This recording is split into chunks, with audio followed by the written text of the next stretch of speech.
I'm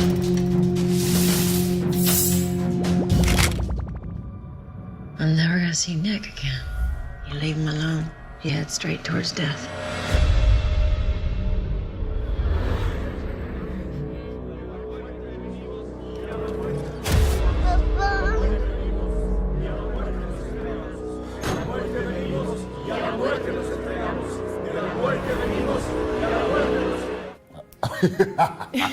That's a good question. That's a good question. I think we thought it was a good idea going on the water. You know, you think that, like, okay, cool, we're going to leave LA, we're going to get on this boat, and we have some locations to get to.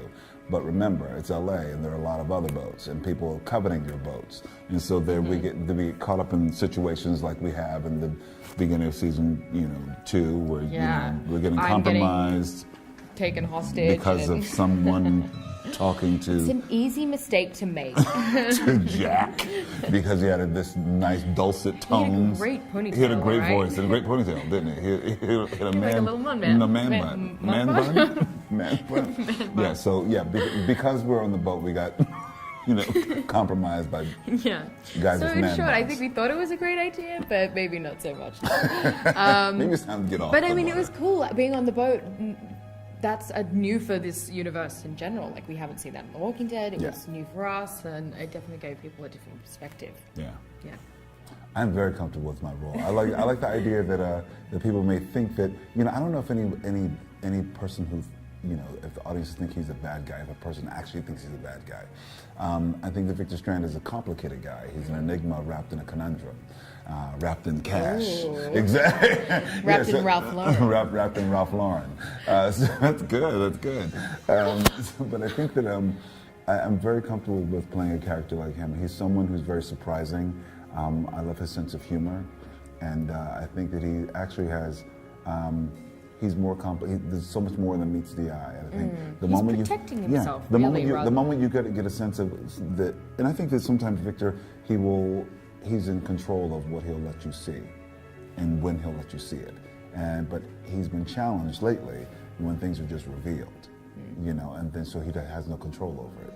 So that is something, and it's complicated, and something he's going to have to continue to examine and deal with as we move on in the series. Well, the funny thing is, I still think that I personally, it's my own personal secret that Victor Strand's sexuality, I don't know if you would even call it fluid, but I think it's about opportunity.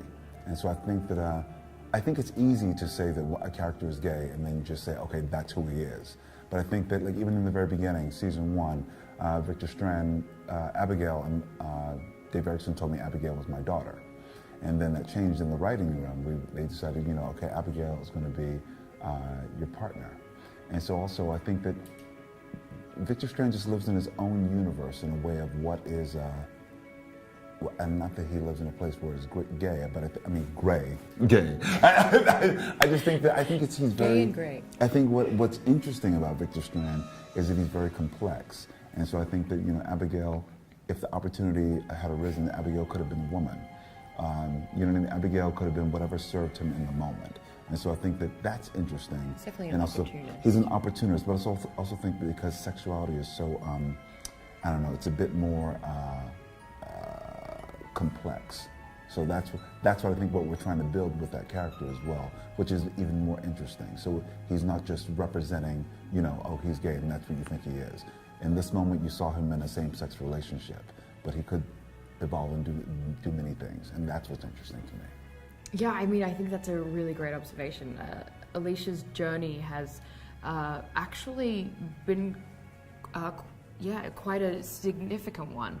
You're right, at the start of season 1, she's younger and she has kind of built up a protected faux strength, I think, around her.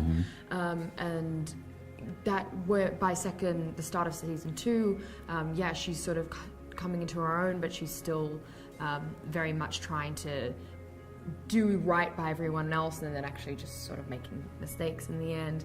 But the second half of this season is a really amazing moment for her. Just her actually coming into herself and finding her inner strength and seeing what she actually needs to be for everyone. And and wanting to be treated like an adult now. I think she's pushed that before too, that she's not a child, but now she actually is having to prove it and make everyone else see it too.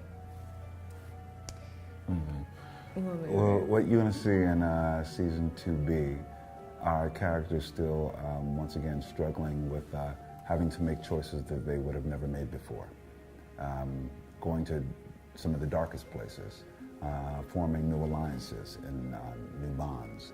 I think people are trying to secure new homes and figure out exactly what is that.